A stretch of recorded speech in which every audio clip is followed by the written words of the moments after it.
Bon matin tout le monde, j'espère que vous allez bien en ce matin, plutôt gris, hein, plutôt nuageux. Est-ce que la neige est commencée chez vous? Est-ce qu'il annonce la neige chez vous? Amplement. Telle est la question. Je vous souhaite bon matin ou peut-être, un peu plus tard aussi parce que, on n'oublie jamais plusieurs amis connectés en France, en Belgique, au Maroc, à Dallas aussi, je pense à Jérôme qui nous suit depuis le jour 1, l'activité 1. D'après moi, il doit être rendu à à plusieurs activités au compteur. On en est à notre 15e activité déjà de la semaine ce matin. Donc, 15 fois à entendre la musique d'ascenseur au début pendant 10 minutes, 15 fois à entendre notre teaser aussi. J'espère qu'il vous énergise comme ça avant de avant de démarrer la journée. Ça donne un petit boost. C'est super le fun. Puis autre boost de notre journée, ben, ça va être notre conférencier de ce matin que je suis très, très content d'accueillir. Une personne que je connais déjà depuis plusieurs années, un coup de cœur à moi aussi depuis plusieurs années. Puis, je suis content qu'il accepte, d'embarquer dans mes folies d'organisation depuis que j'étais à Fadio. Sa conférence, se nomme «Transcender les limites de la formation à distance» et lui, il se nomme Sylvain Deshôtels. Je vous le présente en quelques mots. Sylvain Deshôtels a intégré les technologies en classe à plusieurs niveaux avant de devenir conseiller pédagogique en intégration du numérique et de compléter une maîtrise en éducation. Il est maintenant spécialiste en technopédagogie chez Chenelière Éducation. Ses champs d'intérêt vont de l'évaluation des apprentissages à l'intégration intelligente, pertinente et efficace des technologies en classe, en passant par la recherche en neuroéducation et le coaching des enseignants. Mesdames et messieurs, une main d'applaudissement, rien de moins pour Monsieur Sylvain Deshôtels. Bonne conférence à tous et à toutes. Oh, transcender, oui, transcender qui ne veut pas seulement dire dépasser, mais aussi se situer à un niveau différent. C'est-à-dire, je pense qu'on pourrait décider de nous positionner à part de la formation en personne, là, ni au-dessus, ni au-dessous. Et évidemment, pour transcender les limites de la FAD, il faut les nommer, les connaître. Bonjour tout le monde, bienvenue. Là, à cette étape-ci, je devrais dire merci Maxime pour l'invitation. Maxime m'a fait vraiment travailler. La prochaine fois, envoie-moi un thème, un ordre du jour. La carte blanche, c'est vraiment beaucoup de travail, Maxime. D'ailleurs, vous voyez, c'est même pas terminé. Ça, c'était ma première idée de titre de conférence, mais j'ai jamais trouvé le mot idéal à mettre derrière le petit bout de ruban. Fait que j'ai laissé ça comme ça, incomplet. Il y a tellement d'experts qui se sont prononcés contre l'enseignement à distance depuis le début de la pandémie que je ne savais plus par quel bout prendre la bête, jusqu'à ce que je réalise qu'on critique, avec raison, l'efficacité de l'enseignement aux confinés contre leur gré. Et ce n'est pas du tout la FAD dont il sera question ici. J'espère donc vous amener au-delà des limites de la FAD ou au-delà de vos préjugés contre la FAD. La pandémie a permis de mesurer les limites d'une formation à distance qui était imposée par l'urgence sanitaire. Aujourd'hui, qu'est-ce qu'on a appris du point de vue de l'apprenant, de son lien affectif avec son enseignant pour dépasser les limites théoriques de la FAD? Qu'est-ce qui favorise l'attention? Qu'est-ce qui favorise les autres clés pour réussir à distance?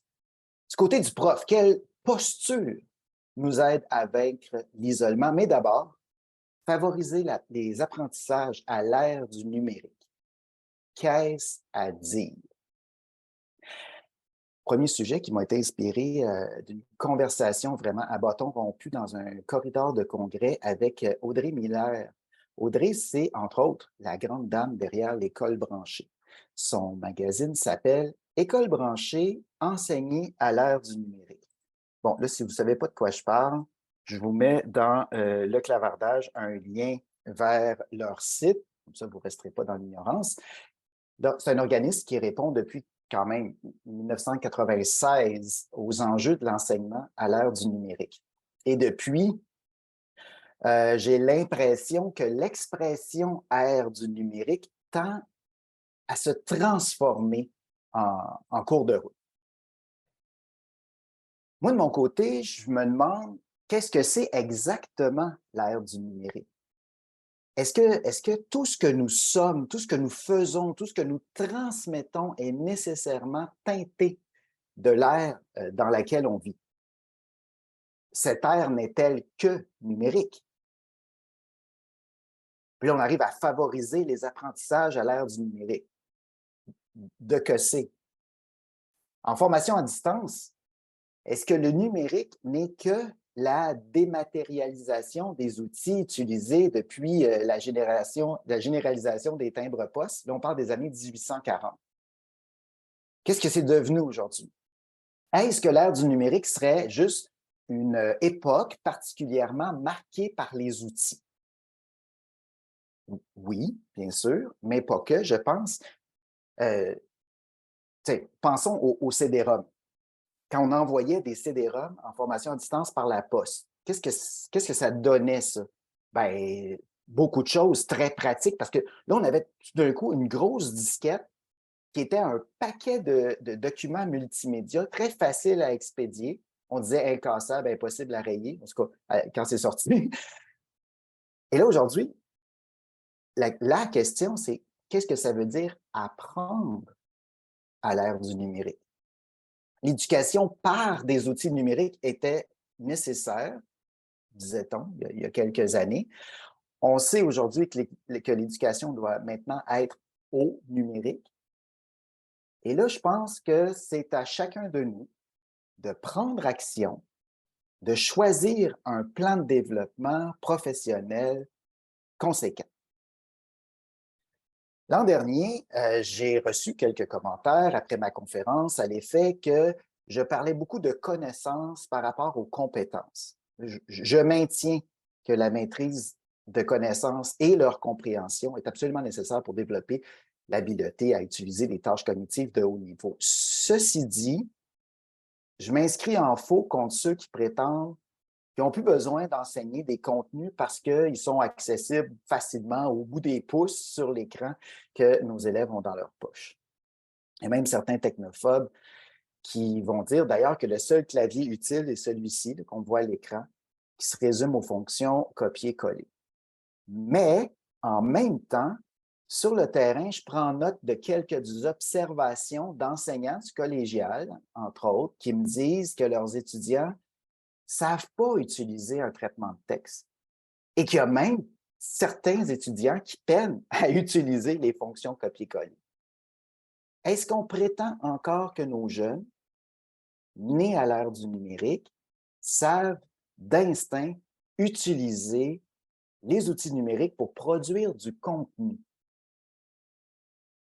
Le réseau Internet social là, qui est disponible dans les airs sur de tout petits appareils, ça a un impact sur le cerveau et donc sur l'apprentissage. On va y revenir un peu plus tard là, dans la partie sur l'attention, mais pour l'instant, prenons note, comme le mentionnait d'ailleurs Sonia Lupin au début de la semaine, que notre cerveau est relativement le même que celui de nos ancêtres Homo sapiens. Là, je parle d'il y a 10 000, 20 000 ans. Et qu'apprendre, ça modifie les connexions dans ce cerveau-là. Donc, on a une nouvelle technologie qui est disponible, qui apparaît dans de nouvelles versions de plus en plus vite qu'on aurait le temps de l'assimiler, de la comprendre et de s'y adapter. Ce qui me mène, évidemment, tout droit vers l'intelligence artificielle. Les jeunes adultes de demain pourront dire « Ah, moi, quand j'étais en 5e année, l'intelligence artificielle de l'entreprise d'Elon Musk créait des solutionnaires égaux ou supérieurs à ceux qui étaient inclus dans le guide d'enseignement de mon prof. » J'ai fait l'exercice, là.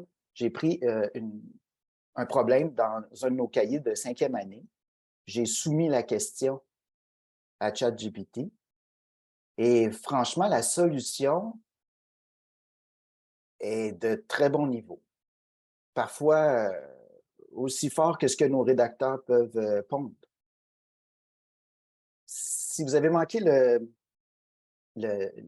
panel d'IAS, la question vous intéresse du point de vue de l'enseignement, Il y a quelques enseignants qui se retrouvent sur un groupe Facebook dédié à ChatGPT en éducation en français. Je vous mets le lien dans le... Ah, merci Jean, wow! Rapidos, il a lu dans mes pensées, je m'en allais justement coller ce lien-là. Alors, vous allez le trouver dans le clavardage. C'est un petit groupe pour le moment parce que 3000 enseignants sur les 200 000 quelques profs québécois, là, c'est quand même peu. Et aujourd'hui, dans la salle, je sais qu'on transcende les limites de la province.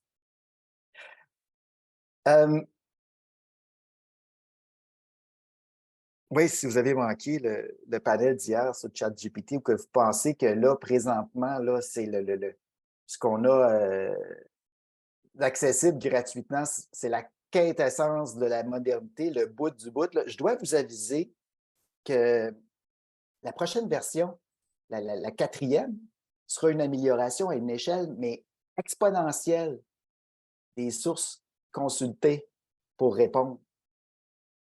C'est une méga amélioration par rapport à ce qui est déjà disponible. Et cette quatrième édition-là, elle est attendue dans le courant de 2023. Ça met... Oui, merci Marielle, exactement. J'en prends bonne note et c'est un beau rassemblement. Elle nous disait qu'il y a des acteurs de non-enseignants aussi qui s'impliquent là-dedans. C'est bien de le mentionner, il y a une large communauté, voilà, autour de nous. J'allais dire, ça m'est jamais arrivé de me sentir constamment dépassé. Je pense que j'ai été, dans ma carrière, plutôt en avant de la parade. Mais là, à chaque moment de travail que j'ai pu mettre sur la conférence d'aujourd'hui, depuis Noël, mettons, quand j'arrivais là, sur ces diapositives-là, le propos sur l'intelligence artificielle était périmé. C'est normal d'avoir de la difficulté à suivre le rythme. Je travaille avec un collègue auteur qui va faire paraître à la mi-avril la deuxième édition de son livre L'essentiel pour réussir ses études, qui est, à mon avis, un outil formidable pour nos élèves secondaire 4, secondaire 5, nos étudiants, cégep, université, formation professionnelle, évidemment, formation aux adultes. Et dans cette édition-là, on en parle de la posture à avoir comme étudiant ou comme chercheur ou comme apprenant, tout court, là, par rapport à l'intelligence artificielle, puis comment on peut s'en servir intelligemment, puis comment la citer, parce qu'il y a aussi une partie guide méthodologie dans ce livre-là, comment la citer pour éviter de juste plagier ce que l'intelligence artificielle nous propose. Voilà. Il y a, dans la plupart des cas, on s'adresse à des jeunes. On enseigne à des gens qui sont plutôt jeunes. Mais qu'est-ce que ça veut dire être jeune à l'ère du numérique? Attention aux titres extraordinaires qui nécessitent des données extraordinaires. Citation de Sonia Lupin encore. La peur de vivre l'anxiété peut propulser un jeune adulte vers le développement de troubles anxieux. Quand on voit des grosses nouvelles comme ça, oh, attention, là, soyons critiques.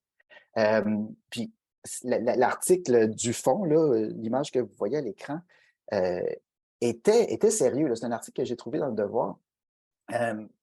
Mais c'est la façon d'interpréter la recherche scientifique qui demandait des nuances. Autre chose à propos d'être jeune à l'ère du numérique, ce que vous voyez à l'écran, c'est la comparaison au niveau de la condition physique cardiovasculaire entre les jeunes en 1982, c'est la courbe du haut, et en 2017, la courbe du bas. La ligne horizontale, c'est le seuil minimum à partir duquel, ou en dessous duquel, je devrais dire, on trouve des gens à risque de développer des ennuis de santé majeurs. Et ce qu'on voit dans la cohorte actuelle, dans les jeunes d'aujourd'hui, c'est que chez les garçons, ce seuil est franchi à peu près à 16 ans. On a beaucoup de nos élèves donc, qui sont à risque. Chez les filles, à droite, ça se passe un petit peu plus tôt, entre 15 et 16 ans aussi, puis ça chute dramatiquement. On parle tellement de cette génération-là née avec le numérique. Et là, pour moi, dans ce portrait, mais là, il faut se mettre les yeux en face des trous. On a un enjeu de santé publique entre les mains. Mon point de vue de pédagogue m'a ensuite mené naturellement vers la recherche sur les apports du numérique dans l'apprentissage. Répondre à la question, qu'est-ce que ça donne? D'abord, la contribution des technologies numériques sur le développement des compétences numériques. À ce propos, la recherche arrive présentement à un constat, disons, mitigé sur la part des technologies pour améliorer les résultats des élèves. Et on sait aussi que les technologies ne viennent pas vraiment transformer le style d'apprentissage des étudiants. Ce que vous voyez à l'écran, ce sont des regroupements de fonctionnalités numériques. On peut se servir des technologies dans notre cours pour amener les étudiants à consulter des sources, à faire du repérage d'informations. Vous le faites probablement déjà. On peut aussi amener nos élèves vers des jeux questionnaires autocorrigés pour tester leurs connaissances, des activités d'apprentissage variées. Vous avez plein d'outils aussi en tête du côté de l'interaction. Et finalement, il y a aussi des outils, évidemment, qui permettent le commentaire, la notation et même la co-rédaction de textes. Ça, vous êtes assez familier avec ça. Je me suis tourné vers les travaux de Marie-Michèle Lemieux, qui a fait beaucoup de recherches sur ce sujet, qui nous dit que, dans le fond, ce qu'on constate, c'est pas l'accumulation de technologies qui favorise la réussite, mais les interactions sollicitées par l'intégration de ces technologies-là, qui devraient entraîner la réflexion, le recours à des stratégies comme l'auto-explication, l'autorégulation, l'auto-évaluation. Et la chercheuse conclut en suggérant que les enseignants devraient réfléchir au développement de leurs propres compétences numériques comme condition essentielle au développement des compétences numériques des étudiants. Ça tombe sur le sens. Hein? Ces travaux concernent, j'ai oublié de vous dire, la pédagogie universitaire, c'est son champ d'études. Moi, je propose de profiter de son expertise à tous les ordres d'enseignement. Pour aller plus loin, si le sujet vous intéresse, je vous mets dans le clavardage un lien vers une réflexion de Marie-Michèle sur les enjeux de compétences numériques des étudiants, sur les risques de voir émerger des inégalités numériques. Voilà, c'est dans le clavardage.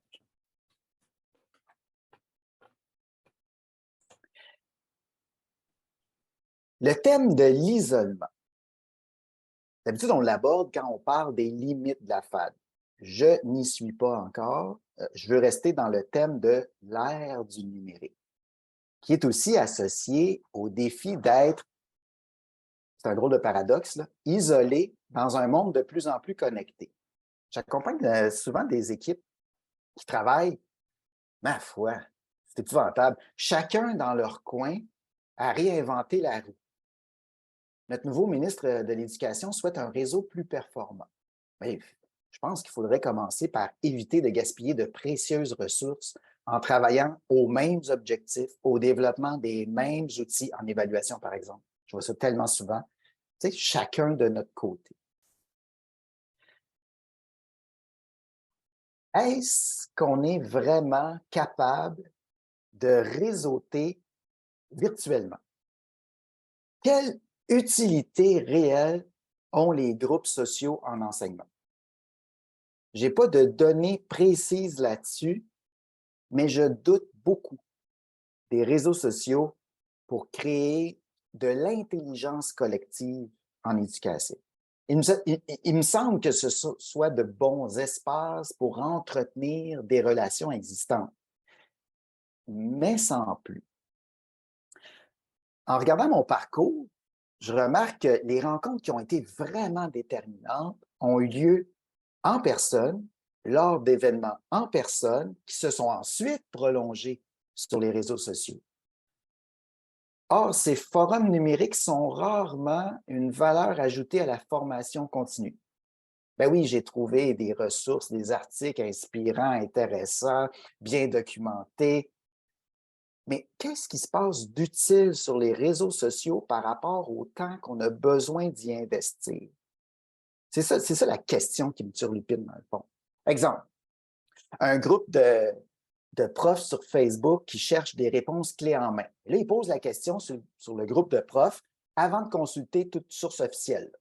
Puis là, ils peuvent se faire répondre n'importe quoi. Fait que vérifier ces réponses-là, ça demande une autre énergie que tu n'aurais pas eu besoin de dépenser si tu étais allé directement dans les documents officiels. Tu sais. Un autre exemple, un truc qui promet puis qui a l'air d'un ballon qui se dégonfle rapidement, c'est un prof qui demande euh, le meilleur choix entre option A et option B. Alors, il demande au groupe, qu'est-ce que vous en pensez? Et là, les gens répondent A, B, mais sans argument, sans amener la conversation plus loin, sans... Et là, est-ce que je peux faire un choix éclairé parce qu'il y a 3 personnes qui m'ont dit A puis une personne qui m'a dit B? Et j'ai perdu du temps à faire ça, à lire ça, à consulter ça. Je me souviens, quand j'ai découvert avec émerveillement les possibilités de Twitter, il me semble qu'on s'en allait quelque part parce qu'on pouvait rejoindre des gens qui avaient le goût que les choses avancent en éducation, puis on sortait de notre isolement 10 ans plus tard. Force est de constater, malheureusement, que ça a ses limites, puis qu'on est ailleurs. L'enseignement à distance. Qu'est-ce que c'est être à distance, donc, si on peut tous être connectés, si on peut tous réseauter virtuellement à l'ère du numérique? Je me suis intéressé à la notion de distance. Là, évidemment, premièrement, j'ai pensé à la notion de distance spatiale, de physique, qui n'est pas vraiment un enjeu. Hein. Les acteurs expérimentés de la FAD nous le diront. C'est souvent, facile de régler les enjeux de distance spatiale par la volonté, mettons, de l'individu de se former. On va dire ça comme ça. On parle ici d'enjeux de motivation, en gros. Il faut juste tenir compte que nos étudiants ne réagissent pas tous positivement aux rencontres à distance. Et on a plein d'anecdotes du temps du confinement qui peuvent le démontrer. La distance temporelle, ça c'est intéressant dans le sens de pas en même temps. Donc, l'étudiant peut choisir le moment et le rythme. La distance temporelle, ça renvoie aussi à votre aide qui n'est pas disponible instantanément. Et ici, le truc, ce serait d'annoncer clairement nos heures d'ouverture, même si objectivement, nos heures d'ouverture dans une semaine ne sont pas si nombreuses que ça. Là. Le fait de les afficher, ça crée un sentiment de disponibilité. Distance technologique, on parle souvent d'accès à la machine et au réseau Internet, là, mais ce qui m'intéresse ici, c'est les difficultés dans la capacité à utiliser la technologie à des fins éducatives. Ça crée une distance importante pour certains apprenants. Distance psychosociale, c'est tout ce qui sépare le modèle social ou culturel de l'étudiant par rapport au moule dans lequel on veut le faire entrer. Par exemple, il y a des étudiants qui ont vraiment une préférence pour le concret versus l'abstrait, des élèves qui aiment mieux la réflexion versus l'expérimentation, vice-versa. Et ça, c'est suffisant pour créer une distance entre l'étudiant et le cours. Pas entre l'étudiant et son prof, l'étudiant et vos contenus. Distance économique, je pense qu'il faut en tenir compte parce que les étudiants qui ont besoin d'accompagnement, de mesures d'appui, de services professionnels, ils sont nécessairement les moins bien servis. Et là, comme acteur dans notre établissement, on peut se poser la question puis amener de l'eau au moulin de la réflexion. Comment on fait pour rendre disponible le soutien puis les ressources de notre campus, de notre établissement, de notre école en ligne? Et finalement, il y a une distance pédagogique. Pour moi, c'est rendu une évidence parce que je patauge là-dedans journée longue, là, mais l'intégration des technologies en classe, ça a été au cours des dernières années un grand révélateur des lacunes pédagogiques. Alors, je rappelle, si c'est nécessaire, que la première préoccupation de l'enseignant devrait être d'ordre pédagogique. Les préoccupations techno viendront à l'étape de choisir l'outil approprié. Est-ce que vous avez un plan de développement professionnel? est-ce que vous allez au-delà des sujets qui vous intéressent? Avez-vous des activités de développement professionnel qui visent l'amélioration, la hausse des résultats des élèves? Est-ce que ces activités sont distribuées dans le temps, périodiques, prévues, planifiées? Est-ce que ces activités vous permettent de profiter de l'intelligence collective, d'apprendre de ce qui fonctionne dans d'autres classes que la vôtre ou qui vous donnerait d'excellents contre-exemples? Avez-vous, dans le fond, un plan de formation continue qui vous aiderait à peaufiner votre alignement pédagogique? Première question, qu'est-ce qu'on veut que nos élèves sachent, puissent faire à la fin de votre séquence pédagogique? Ensuite, qu'est-ce qu'on a comme outil pour collecter des preuves d'apprentissage? Et qu'est-ce qu'on a comme matériel, comme stratégie, comme activité dans notre petite poche qu'on peut sortir quand on constate que nos élèves n'ont pas appris? Des questions fort simples et fondamentales. Là, vous allez me dire, c'est le b.a.-ba de notre job de prof. Je suis souvent surpris par ces enjeux d'alignement pédagogique sur le terrain. Il n'y a personne qui est contre la tarte aux pommes, mais lorsqu'on questionne concrètement et précisément les pratiques, avec des questions du genre, est-ce qu'on évalue ce qu'on a enseigné? Est-ce qu'on a enseigné ce qu'il y a dans le plan de cours? Oh, des fois, on a des petites surprises, des petits problèmes d'alignement. Et se développer professionnellement peut aussi nous amener à nous réaligner pédagogiquement, ce qui est une excellente chose. Deuxième partie, explorons, si vous le voulez bien, ce qui n'est pas dû à la pandémie ou pleinement de la faute de la pandémie.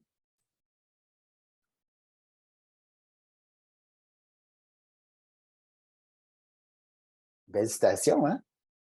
Citation qui est tirée d'un rapport publié il y a plus de 27 ans. Conseil supérieur de l'éducation 1995, le titre était, si vous ne voyez pas le bas de l'écran, c'est écrit un peu petit, vers la maîtrise du changement en éducation. C'est formidable comme titre. Je ne sais pas si on y est arrivé. Il y a un autre rapport du même Conseil supérieur, beaucoup plus récent, 2021, qui dit qu'il faut se garder de juger la pertinence et l'efficacité de la FAD à la lumière de l'expérience des années 2020-2021. En clair, les efforts dans l'urgence, ce n'est pas de la formation à distance. Cependant, ce serait intelligent, je pense, de retenir les bons coups effectués pendant le confinement, apprendre de ces bonnes expériences et les réinvestir dans notre contexte aujourd'hui. Redécouvrir l'évaluation continue, les retours sur les productions, les rétroactions, varier les modalités d'évaluation. On a comme été obligé. Pourquoi ça ne deviendrait pas quelque chose de fluide et de continu pour permettre le développement des connaissances et des compétences?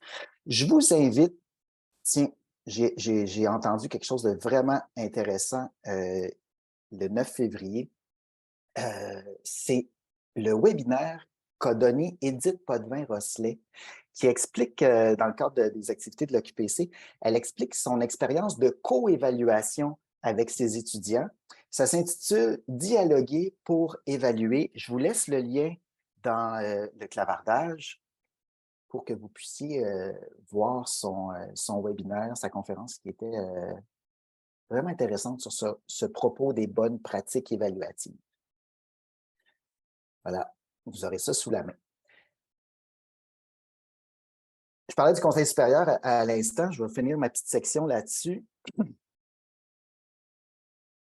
Dans le fond, le Conseil conclut que la pandémie a exacerbé les vulnérabilités qui existaient déjà, qui étaient bien décrites dans la recherche scientifique, ainsi que par plein d'organismes comme le Conseil, qui les avaient portées à l'attention des gouvernements successifs, en plus de proposer des pistes de remédiation. Et pourtant, ça nous a pété d'en face. Un peu presque 140 pages pour nous dire, dans le fond, on vous l'avait dit.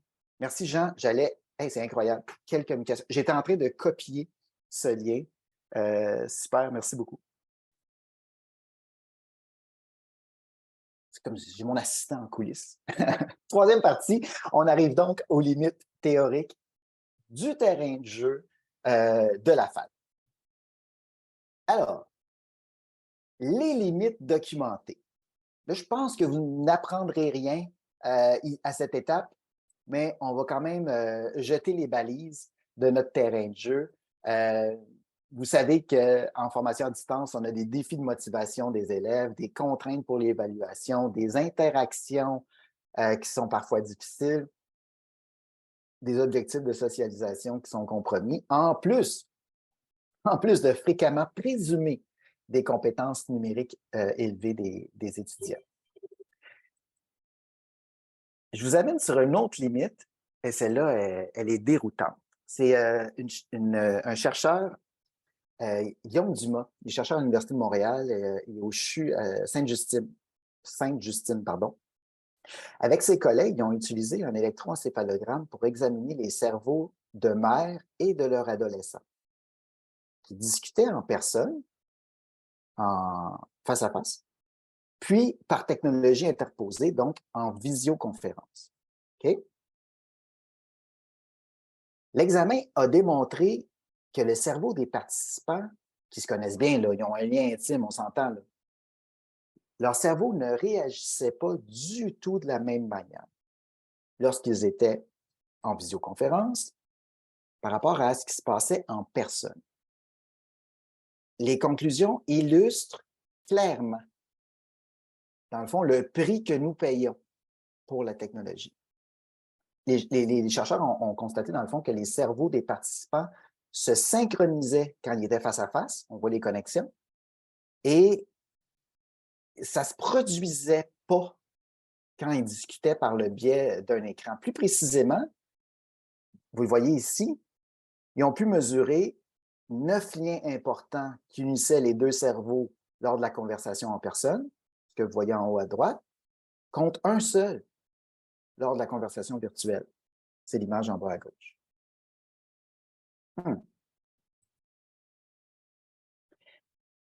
Cependant, j'aimerais mettre l'emphase sur les avantages qui sont tout aussi documentés d'ailleurs de la FAD et vous inviter à en tirer profit, à capitaliser sur ces évidences dans vos actions pédagogiques avec vos élèves. La FAD permet un accompagnement individualisé des apprenants et pas nécessairement direct. Ça permet aussi un accès naturel à des ressources complémentaires, mettons à l'aide aux devoirs en ligne, par exemple. Pour tirer profit des avantages inhérents à la FAD, l'enseignant doit mettre en place toute une réflexion pédagogique préalable à ses activités avec les élèves. Ben oui, une formation technopédagogique est nécessaire, au moins au niveau de base, je sais. Mais j'attire votre attention sur le fait que vous êtes loin d'être seul. Je reprends l'aide aux devoirs. Le prof, ce n'est plus la seule ressource pour l'élève. L'enjeu, c'est que nos élèves ont besoin de comprendre comment trouver la bonne source. Je vous invite d'ailleurs à orienter vos élèves vers des ressources québécoises. À ce propos, l'association EdTech regroupe les initiatives pédago-numériques québécoises. Développer ce réflexe local, ça permet d'éviter des ressources qui ne sont pas appropriées à notre curriculum, en dissonance culturelle ou sur lesquelles il n'y a pas un contrôle de qualité ou une ligne éditoriale claire. Je ne veux rien enlever au système éducatif étranger. Ce n'est pas ça le but de mon propos. C'est que je suis régulièrement séduit par la qualité de plusieurs de nos ressources québécoises. Par exemple, et là ici, je vais citer les travaux de recherche de Rosiane Arsenault. Elle est professeure associée au département de la didactique des langues à l'UQAM. Elle a donné un atelier dans le cadre du dernier congrès des profs de français, le QPF, sur l'évaluation des outils puis des sites en ligne là, pour apprendre la grammaire. C'était pas l'objet de son atelier, c'était pas le but de sa recherche, mais son propos était éloquent, ça parlait de lui-même. Ses principales recommandations, ça s'adonnait que c'était des sites d'ici, et plusieurs contre-exemples avaient un nom de domaine se terminant par .fr.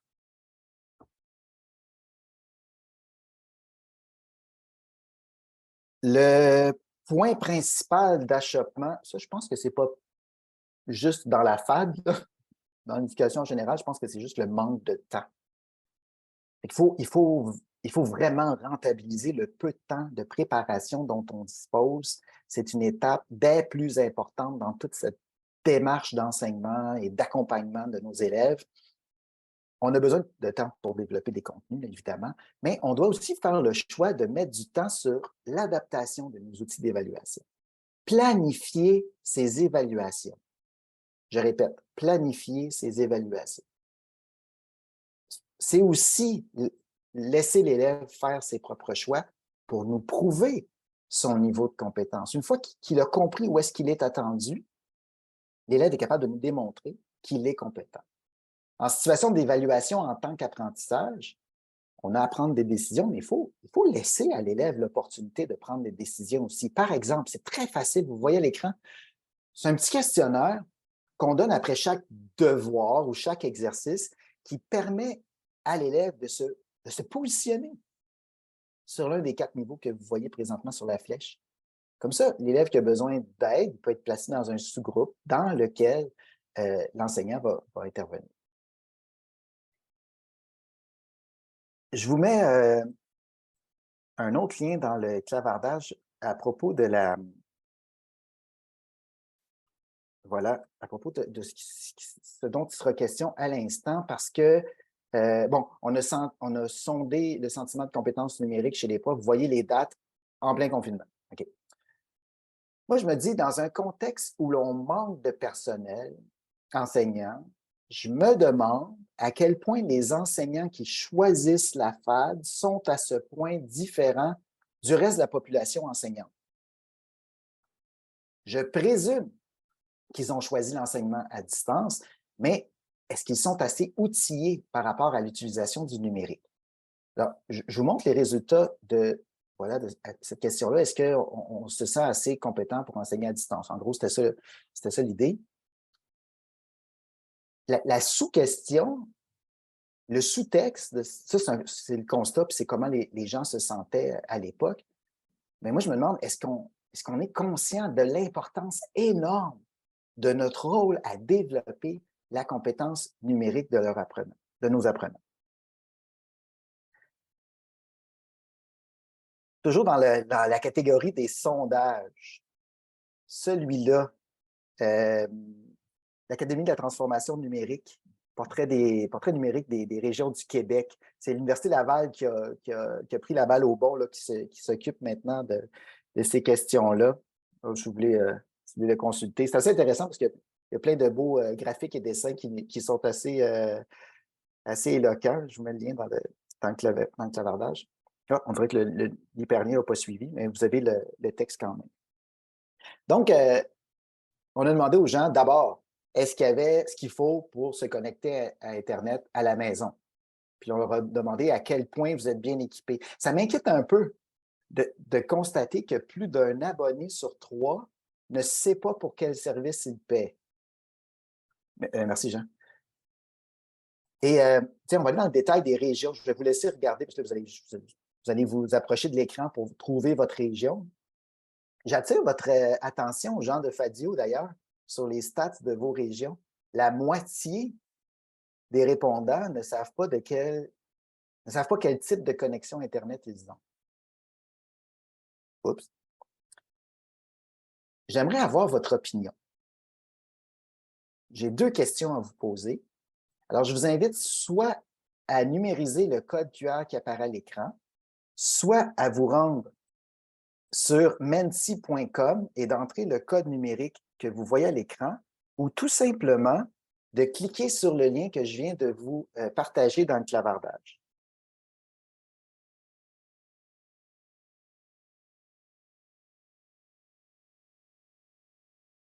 Lorsque vous aurez répondu à la première question, allez à la deuxième.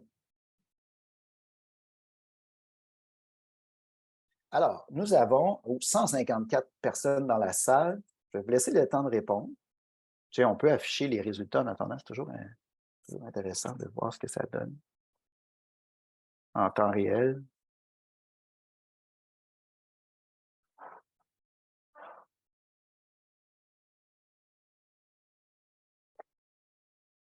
Alors, Menti.com, le code, là, vous ne le voyez pas à l'écran, mais il s'est recopié dans le haut. 4501 4429.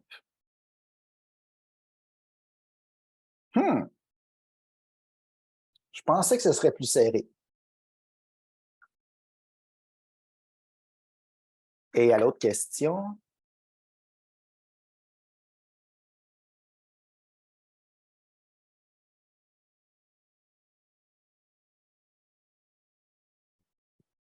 Sondage non scientifique basé sur l'échantillon des gens que nous avons aujourd'hui dans la salle. Juste pour voir.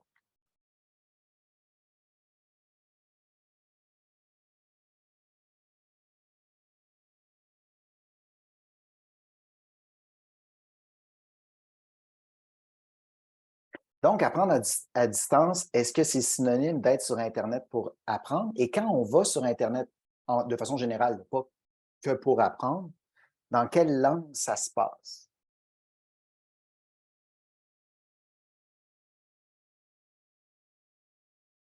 Oui, réflexion intéressante.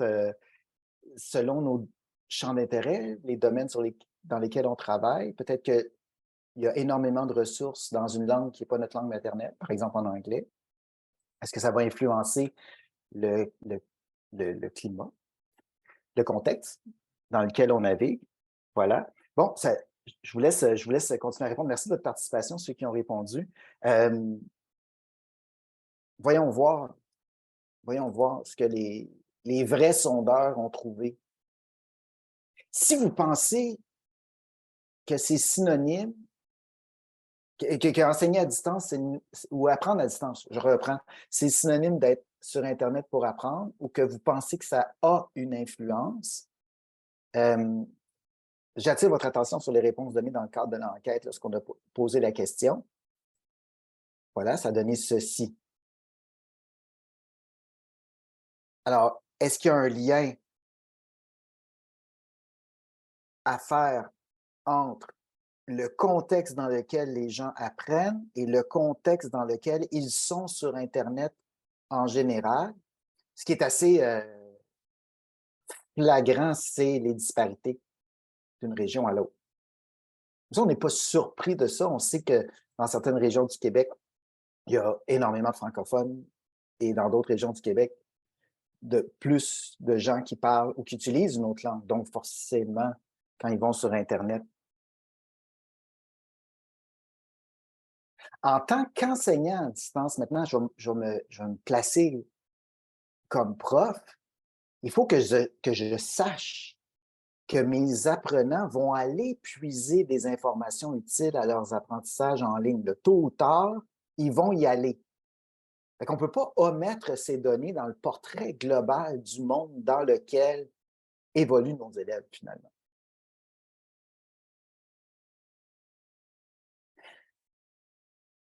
Et là, je me suis dit, qu'est-ce qu'on a à portée de main, finalement, pour les dépasser, les transcender, se situer à part de ces grandes limites-là? Il y a des limites qui concernent la technique. C'est assez facile de passer outre si on prend le temps d'asseoir les choses. Tu sais, dans le temps du confinement, on disait proposer un moment pour vérifier les connexions, les logiciels, que tout est en place, que les applications sont installées, etc., des procéduriers, des petites vidéos. Mais on ne peut pas tout faire ça tout seul. On ne peut pas tenir comme enseignant tout ça sur nos épaules. Et il faut déterminer les ressources qui sont offertes par notre établissement pour accéder au soutien technologique et informer les élèves de ce qui est disponible pour eux. Il y en a plein des ressources. Est-ce que ces ressources-là se font bien connaître? Est-ce que les profs sont curieux de les chercher, de les dénicher? C'est tout ça, transcender les limites techniques. Il y a des limites méthodologiques aussi. Il faut absolument, ça, c'est le professionnel de l'enseignement qui doit décider de s'aligner technopédagogiquement. C'est-à-dire que ces activités qui sont données en ligne sur des sites, sur des plateformes, sur des environnements numériques d'apprentissage doivent être en phase avec les évaluations. Expliquer pourquoi on prend ou qu'on a retenu telle ou telle technologie numérique pour notre cours. Si vous n'avez pas de choix, expliquez donc aussi à vos élèves que vous n'aviez pas de choix. Et après ça, proposez une espèce de chemin, une structure cohérente, facile à suivre dans les activités proposées dans l'environnement numérique pour guider.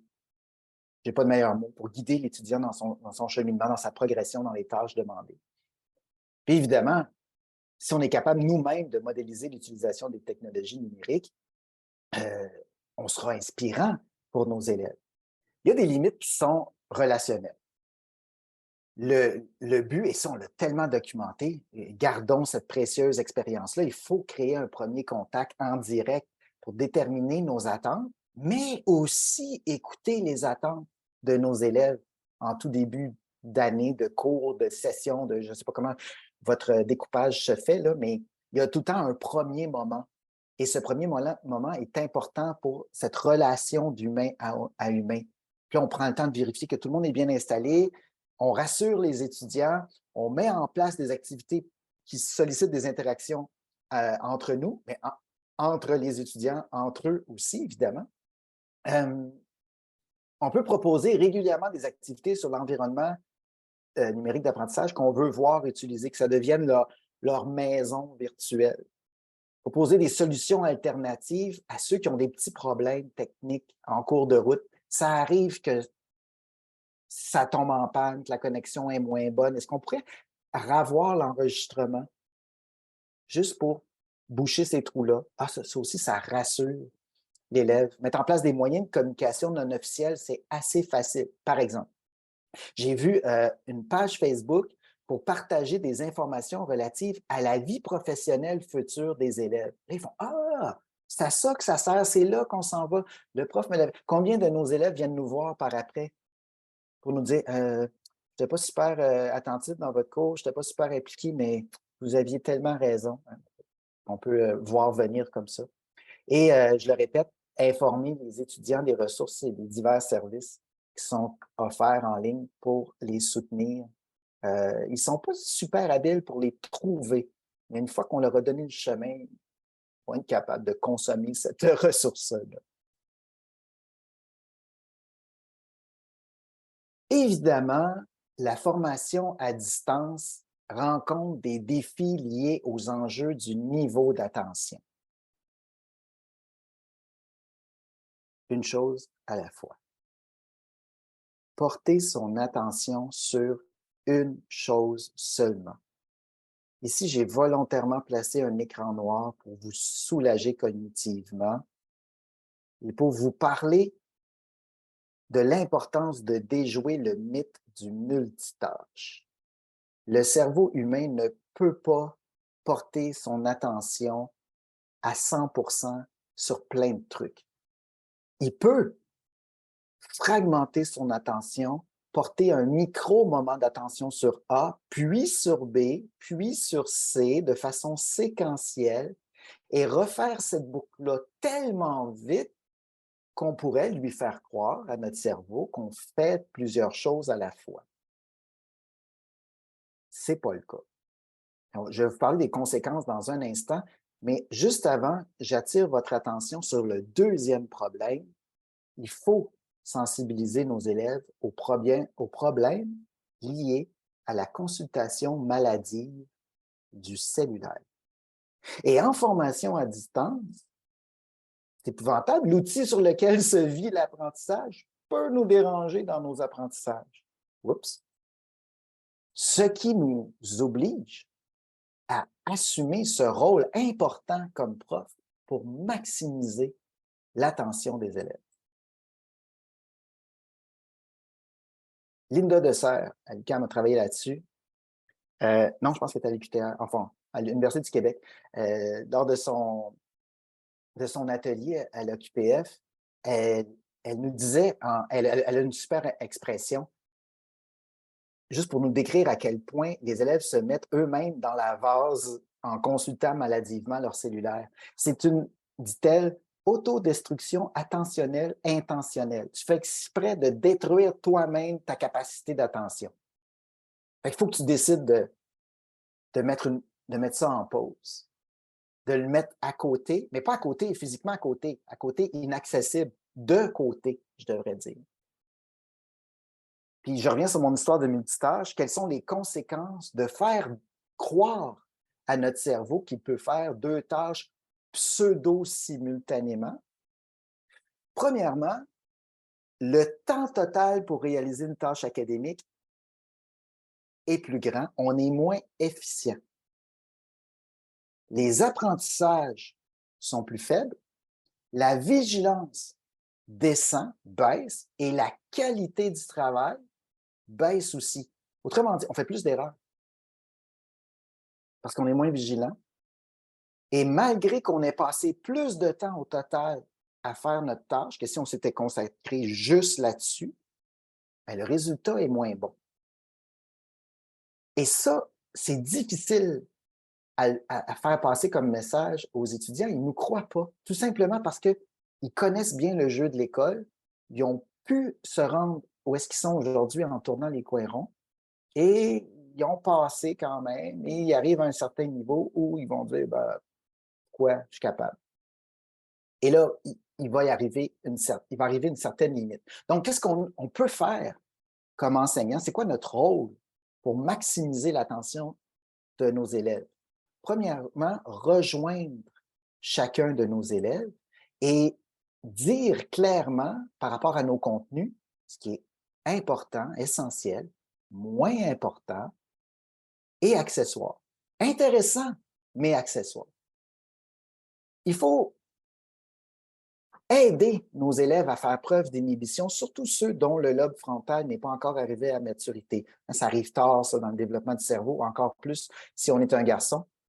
Donc, c'est important d'empêcher ces automatismes de pensée, de mettre des petits stops dans notre cerveau pour dire attention, piège, cas non pertinent au contexte, on met ça de côté.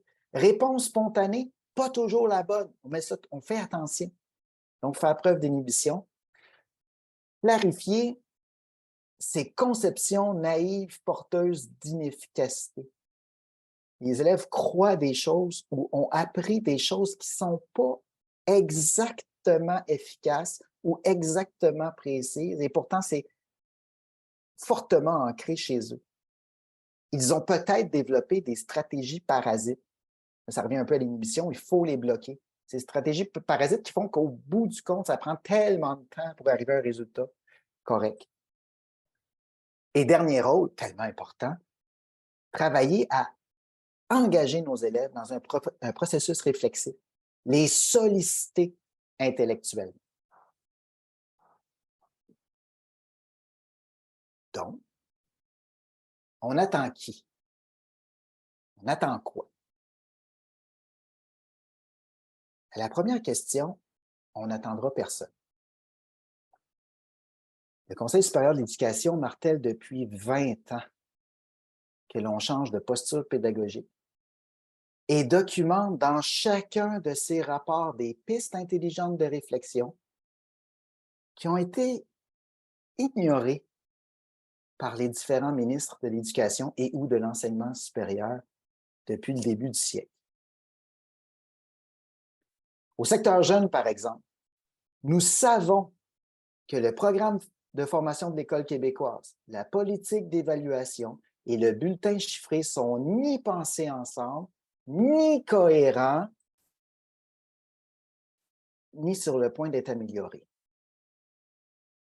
Cependant, nous devons dire que nous avons la chance au Québec d'avoir des chercheurs, des chercheuses de pointe en éducation, en didactique, en neurodidactique. On a accès aujourd'hui à ce qui fonctionne. On sait ce qui est juste une mode. On sait ce qui est une croyance en éducation. On a un répertoire des neuromythes et on sait même le pourcentage d'enseignants qui adhèrent à ces neuromythes. On a des données probantes, on a des résultats d'expérimentation, on a des essais éclairants sur l'enseignement efficace, notamment sur l'enseignement explicite. Bref, c'est à nous. C'est à nous les profs de choisir d'être bons. Si vous ne connaissez pas encore, évaluer pour que ça compte vraiment. Je vais vous mettre 2 liens dans le clavardage. Le document original, bien sûr, pour référence, mais si vous n'avez pas le temps, tiens, un petit résumé en vidéo. Vous pouvez même, si vous n'avez vraiment pas le temps, sautez l'introduction, partez ça à la 49e seconde et farcissez-vous une grosse minute d'écoute après. Je trouve ça assez clair. Oui, Stéphanie, je n'aurai pas le temps d'en parler ce matin, par exemple, mais je vous réfère au livre de... Ah, je l'ai ici dans ma bibliothèque. Presse Université du Québec, l'enseignement explicite dans la francophonie. Voilà, vous trouverez là-dedans. Quelles sont nos responsabilités individuelles, départementales, institutionnelles? Une chose certaine, le climat de compétition entre nos établissements, ça entrave le partage de ressources. Ce n'est pas moi qui le dis, c'est le Conseil supérieur. Et je fais une parenthèse, j'ai tout le temps. Culture de collaboration. C'est un point qui mérite au plus profond de mon être. La cotère au cégep, ça donne aux étudiants la mission de s'entre-dévorer, alors qu'on souhaite, en profil de sortie, des professionnels qui collaborent. Là, je vais m'égarer, je vais revenir à nos responsabilités. On ne va pas attendre des consignes qui vont arriver de je ne sais quel palier hiérarchique supérieur. Dans notre classe, dans notre cours, on a le droit et le pouvoir de faire avancer les pratiques. L'organisation d'une communauté de pratique, c'est relativement simple, ça a beaucoup d'impact sur le résultat des élèves. On parle d'instaurer des communautés en ligne, peut-être, des petits groupes de profs organisés, animés sur des sujets clairement établis, des objectifs d'impact sur les résultats des élèves, avec des rencontres régulières, préparées, on annonce les thématiques, les objectifs d'avance pour améliorer les compétences de nos élèves, pour améliorer nos élèves en compétences, je devrais dire. C'est la responsabilité de chaque prof de veiller à son propre alignement pédagogique, de maintenir dans son cours une cohérence entre le curriculum, entre les apprentissages et l'évaluation. Puis pour continuer sur le thème de votre formation continue, je vous invite à réfléchir au maintien de cette compétence-là, la relation avec nos élèves. Finalement, le ministère de l'Éducation a publié un référentiel que vous connaissez peut-être qui s'appelle le référentiel de la compétence professionnelle enseignante. Et là-dedans, il y a ou vient avec, pas dedans, mais en marge de, il y a un questionnaire d'auto-évaluation. Je me demande si cet outil devrait être rempli par les enseignants de façon autonome ou animé par des conseillers pédagogiques dans une démarche d'organisation, de priorisation des outils. En tout cas, dans tous les cas, je pense qu'il faut s'approprier ce document-là. Je vous réfère à Stéphanie Charret-Caroline Paré, son conseillère à la direction de la valorisation de l'éducation et des politiques de formation du personnel scolaire au ministère de l'Éducation. C'est presque essoufflant. Ils sont responsables, bref, de l'expliquer, d'en faire la promotion. Ils ont donné une conférence là-dessus au CNIP l'année passée, puis il y a quelqu'un qui leur a demandé quand est-ce que ce serait obligatoire, le référentiel. Un référentiel ne peut pas être obligatoire pour inspirer les meilleures pratiques. Les universités incluent déjà ces compétences-là dans leur formation initiale. Nous, les enseignants en pratique, qu'est-ce qu'on a décidé de mettre en œuvre pour devenir meilleur et le rester?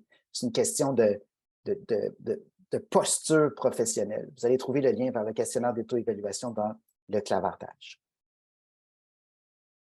Dans l'entreprise privée, depuis la levée du confinement obligatoire, on se demande pourquoi je vais y aller au bureau? Qu'est-ce que ça va me donner de faire le trajet, d'aller travailler tout seul, de revenir chez nous? En éducation, on commence à se poser ces questions-là. C'est fou. Il y a seulement 4 ans, on n'aurait jamais posé des questions sur ces routines-là qui semblaient immuables. C'est quoi la valeur ajoutée d'être ensemble à l'école en même temps? Là, on peut faire une liste, là. Mais du point de vue des apprentissages, qu'est-ce qu'on gagne à être à l'école? C'est une question qui aurait paru absurde il y a seulement 4 ans. Et il y a des apprenants comme des enseignants qui se posent cette question-là aujourd'hui.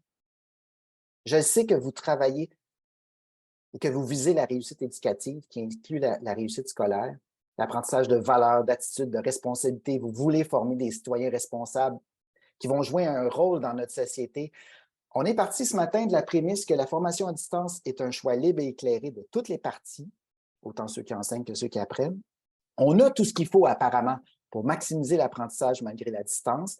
Comme on l'a vu, la notion de distance a plusieurs définitions. Il faut faire le choix personnel dans sa formation continue, de mettre en œuvre les meilleures pratiques, de permettre à nos élèves finalement de s'épanouir, de développer des compétences, de construire une culture riche avec des outils pérennes pour apprendre toute leur vie. Là, on va pouvoir parler vraiment de réussite éducative.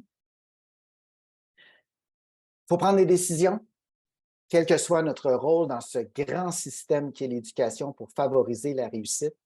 J'ai parlé plus tôt de différents appels à l'action de nos ministères d'éducation, d'enseignement supérieur au cours des décennies.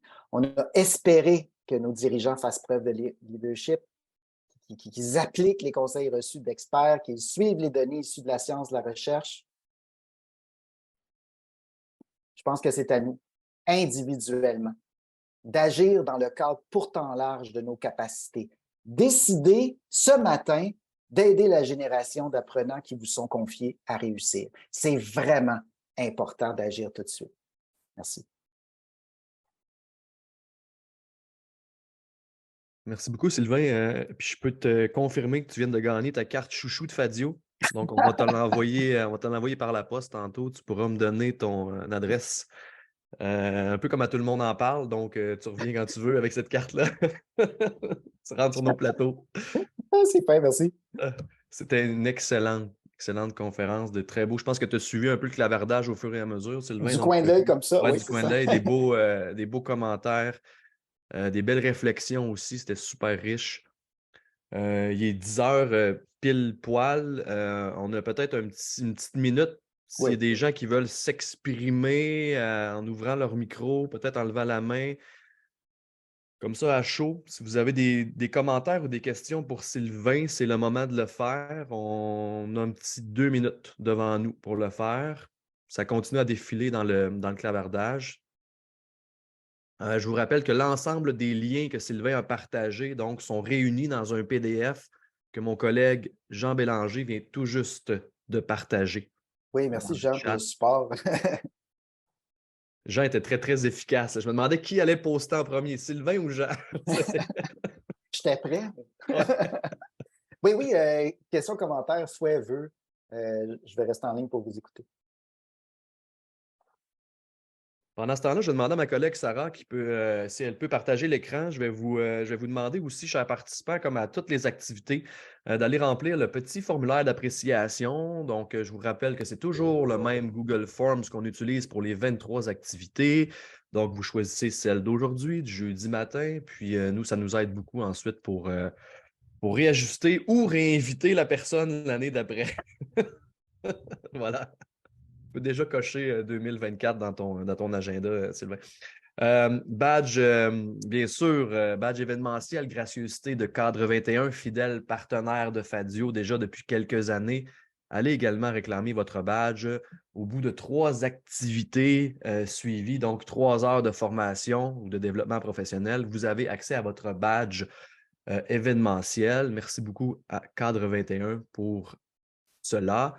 Ensuite, plusieurs partenaires aussi qui font de cette semaine de la FAD une grande réussite. Puis je remercie particulièrement Chenelière Éducation qui ont permis cette conférence ce matin. Donc, un gros merci à vous, Sylvain, et à toute ton équipe. Je vous invite de ce pas, tout de suite comme ça, à se retrouver demain 14h. Parce que c'est le cocktail de clôture, parce qu'on va festoyer. On va avoir le droit de prendre un petit verre en ligne ensemble. Plein de belles discussions. On va jaser de nos coups de cœur. On va faire tirer les prix de participation. Encore une fois, merci à Chenelière Éducation pour les 2 copies de l'ouvrage dont tu as mentionné tout à l'heure, Sylvain, là, sur l'essentiel pour réussir ses études. Donc, de M. Dionne. Merci pour ça. Donc, demain, 14h. Je ne sais pas si... on avait Julie Dubé qui avait la main levée, Sylvain. On va prendre son intervention. Moi, juste avant de prendre son intervention, je vous donne rendez-vous dans 25 minutes. Symposium de recherche avec des gens de l'UQAR qui vont venir nous présenter comme ça 2 recherches qui ont été effectuées ou qui sont encore en cours. Donc, 10h30, c'est un rendez-vous, là, pas trop tard pour s'inscrire. On vous attend. Je vous laisse discuter un peu entre vous. Julie Dubé, on va prendre ton droit de parole. Puis, s'il y a des trucs aussi dans le chat, là, on se laisse encore un petit 2 minutes. Merci, Sylvain, encore une fois.